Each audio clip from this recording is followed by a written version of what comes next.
Fitoria e Donald Trump gëzoi më shumë Sali Berishën se sa vetë republikanët në SBA. Ditën që u shpall rezultati, lasi festa në selinë e PD-s dhe shtëpinë e doktorit, pasi të gjithë menduan se kaq e pat fukarallëku dhe tani çdo gjë do të jetë vaj. E mbani mend që doktori një avresh dilte nga 3 herë në ditë në media dhe fliste vetëm për fitoren e Trump. Ai mendon se me fitoren e tij do I hiqet non grata, SPAC do shkrihet dhe ai nuk do të ketë më të lashe me drejtësinë, duke shijuar kështu plaçkën e vjedhur nga shqiptarët. Mirëpo gjatë javëve të fundit, Berishës I kanë ardhur 3 mesazhe jo fort të mira nga përteja e Atlantikut, duke treguar se nuk është edhe aq kollaj kjo punë. Mesazhi I parë çorroditës erdhi më 15 shkurt ku u lajmëruar se Yuri Kim, ish ambasadori e SBA-s në Tiranë, ishte ngarkuar nga sekretari Rubio me një detyrë të re, atë të mbikëqyrjes së fondeve për Ukrainën. Pra Kim vion të jetë pjesë e Dash. Lajmi I dytë erdhi më 8 mars, pasi sekretari amerikan I shtetit Marco Rubio tritëroi të gjithë fanatikët e Donald Trump. Në Ballkan, 2 personat më të lumtur ishin Milorad Dodik I Bosnjës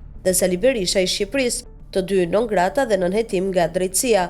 Politikani më I fuqishëm I popullsisë serbe të Bosnjë-Hercegovinës organizoi madje një festë për nder të ish presidentit dhe presidentit të ardhshëm amerikan, duke e tallur ambasadën amerikane në Sarajevo, e cila sipas tij nuk dëshironte të organizonte një festë. Dodik tha se ai e mori vetë përsipër këtë detyrë. Por sekretari amerikan I shtetit Marco Rubio tha se veprimet e presidentit të Republikës Srpska Milorad Dodik përbëjnë kërcënim për sigurinë dhe stabilitetin e Bosnjë-Hercegovinës, si dhe I minojnë institucionet shtetërore të vendit, ndërsa goditja më e madhe ka ardhur në datë 13. Mediat amerikane raportojnë se Colin Hyland të jetë zëvendës ndihmës sekretaria e shtetit për Ballkanin Perëndimor, duke zëvendësuar në këtë detyrë Aleksandru Sasha Kasanov. Ajo është një emër mjaft I njohur, pasi ka ardhur edhe në Tiranë dhe ndër personat që ka takuar ka qenë Altin Dumani, madje ka qenë mbështetëse shumë e fortë e SPAC. Shqipëria ka bërë përparime të shkëlqyera kundrejt korrupsionit dhe kjo edhe si pasojë e veprimtarisë së SPAC, që ka bërë një punë të jashtëzakonshme dhe ka fituar besimin e qytetarëve.